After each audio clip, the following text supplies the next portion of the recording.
Update कंदासीं अवां खे इस्लामाबाद में वधीक हिक औरत सां मुबैना इज्तिमाई ज़्यादती कई वई आहे। केस दाख़िल कयो वियो। शालीमार पुलिस थाणे ते रावलपिंडी जे रहवासियुनि जी फरियाद ते केस दाख़िल कयो वियो आहे। जवाबदार अमजद खान ऐं आमिर खान नौकरीअ जो आसरो ॾेई हथियारनि जे ज़ोर ते ज़्यादती कई आहे। इस्लामाबाद में वधीक हिक औरत सां मुबैना इज्तिमाई ज़्यादती कई वई आहे, जंहिंजो केस बि दाख़िल कयो वियो आहे। शालीमार पुलिस थाणे ते रावलपिंडी जे रहवासियुनि जी फरियाद ते केस दाख़िल कयो वियो।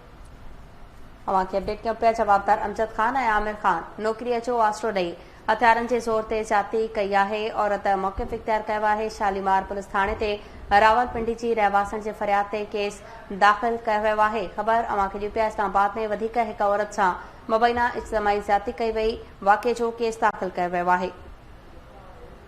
रड़ियूं करण ते जवाबदारनि धमकियूं बि ॾिनियूं ऐं ज़्यादती बि कई। FIR जे मतन में ॼाणायो वियो आहे। इस्लामाबाद में वधीक हिक औरत सां मुबैना इज्तिमाई ज़्यादती कई वई आहे, जंहिंजो केस बि दाख़िल कयो वियो आहे।